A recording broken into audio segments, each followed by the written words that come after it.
Bismillahirrahmanirrahim. Assalamualaikum warahmatullahi wabarakatuh. Pagi ini kita akan lanjutkan kuliah kita tentang bagaimana menyiapkan data-data yang diperlukan untuk membuat eh, peta rawan longsor. Dan di minggu ketiga ini kita akan bicara tentang data curah hujan.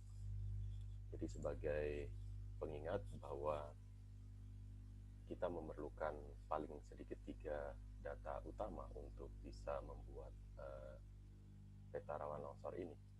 Yang pertama itu adalah citra satelit untuk mendapatkan peta tutupan lahan, kemudian peta DEM untuk mendapatkan data kemiringan, kemudian peta geologi untuk mendapatkan peta kelas tanah dan batuan, kemudian yang terakhir adalah data hujan untuk mendapatkan peta hujan. Dan nanti keempat data ini akan kita gabung untuk bisa menghasilkan sebuah peta rawan longsor. Jadi di sini kita perlu tahu bahwa ketika kita menggunakan data curah hujan itu ada bobot yang perlu kita perhatikan. Jadi ada bobot 20%, sekitar 20%. Maksudnya di sini adalah ini adalah kontribusi dari curah hujan ke data peta rawan longsor. Kemudian karena kita memiliki data curah hujan yang mungkin sangat variatif gitu ya, maka kita perlu melakukan klasifikasi. Jadi untuk yang datanya per tahun, kemudian per bulan, ini ada beberapa standar yang bisa kita gunakan dan kelasnya juga ditentukan gitu ya. Jadi ini kelas 1, 2, 3 makin besar itu artinya dia makin berpengaruh terhadap eh, kemungkinan potensi longsor terjadi di sebuah tempat. Jadi di sini untuk yang per tahun, kalau ada data per bulan kita gunakan data bulanan. Untuk yang tahun itu kurang dari 2000 mm per tahun itu kelas 1, kemudian 2000 sampai 3000 mm per tahun kelas 2, dan yang terakhir di atas 3000 itu kelas 3. Sementara untuk bulanannya itu kurang dari 300 itu kelas 1, 300 sampai 500 itu kelas 2, dan di atas 500 itu adalah untuk kelas 3. Di kanan ini adalah contoh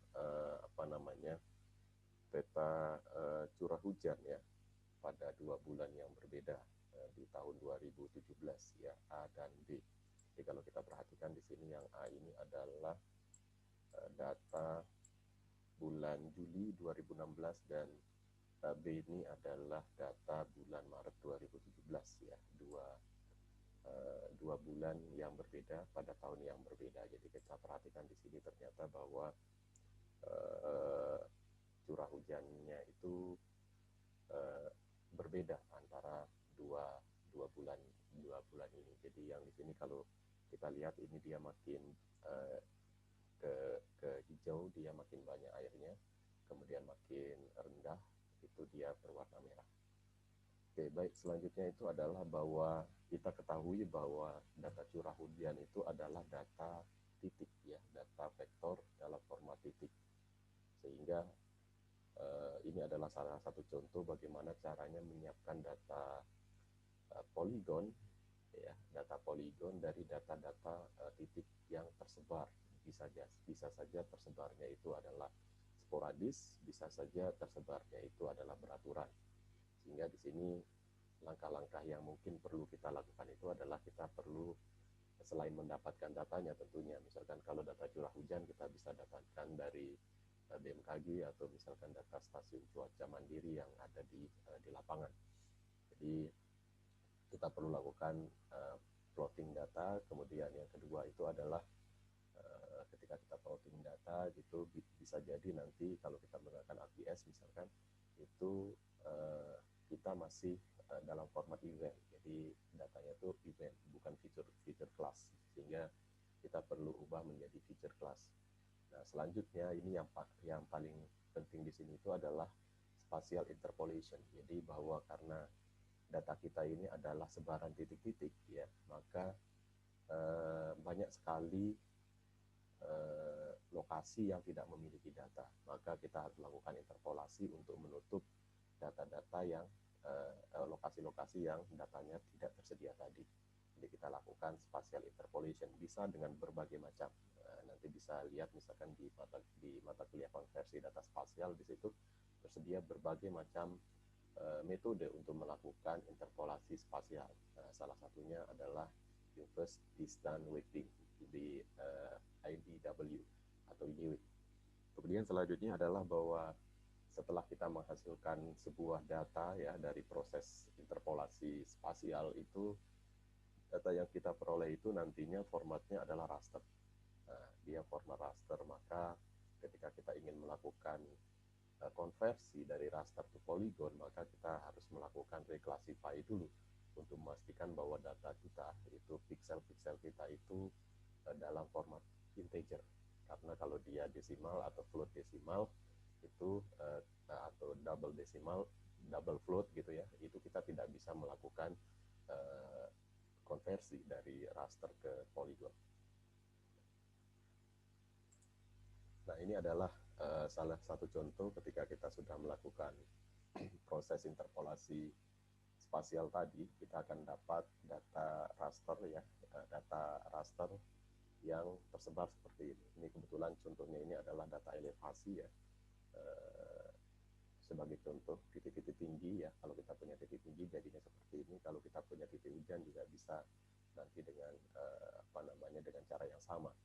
Nah, selanjutnya adalah dari data raster ini kita lakukan reclassify ya, reklasifikasi. Jadi ada toolnya reclassify gitu ya, itu untuk rentang berapa menjadi rentang berapa sampai berapa gitu, dia menjadi kelas 1, rentang berapa sampai berapa kelas 2 dan seterusnya. Jadi kalau tadi kita perhatikan, kita hanya memerlukan 3 kelas saja, 1, 2, 3 untuk membuat peta curah hujan. Nah, selanjutnya adalah bahwa setelah kita pastikan bahwa format data raster kita tadi itu adalah integer, maka kita bisa lanjut ke proses selanjutnya dengan melakukan konversi dari raster to polygon. Jadi dengan cara itu maka kita akan mendapatkan data-data vektor polygon yang propertinya bisa kita edit nantinya. Nah, selanjutnya adalah bahwa poligon-poligon yang kita udah dapatkan tadi itu bisa saja banyak sekali. Padahal yang kita perlukan itu kita hanya perlu mengklasifikasi menjadi 3 saja gitu ya. Jadi yang tinggi, kemudian yang rendah, kemudian yang moderate atau yang medium gitu. Itu bisa kita lakukan dengan melakukan operasi dissolve. Jadi kita lakukan penggabungan data-data yang memiliki karakteristik yang sama. Kalau dalam hal ini dia misalkan memiliki grid code yang sama. Jadi yang satu misalkan kita gabung menjadi satu polygon, yang 2 itu menjadi 1, yang 3 menjadi 1, begitu seterusnya. Nah, ini nanti bisa dilihat beberapa data yang kita pakai tadi itu sumbernya bisa dilihat di 2 paper ini. Paper ini adalah paper yang berkelanjutan, jadi setelah baca yang nomor 1, harap untuk bisa membaca yang kedua. Baik, saya kira itu saja untuk awal dari perkuliahan kita tentang bagaimana kita membuat sebuah peta ya, peta curah hujan yang nantinya peta itu akan kita gabungkan dengan peta lainnya. Jadi peta kemiringan, kemudian peta litologi ya, tanah dan batuan, kemudian peta tutupan lahan, untuk bisa mendapatkan sebuah peta baru yang akan kita buat selanjutnya, yakni peta rawan longsor. Sekian, Assalamualaikum warahmatullahi wabarakatuh.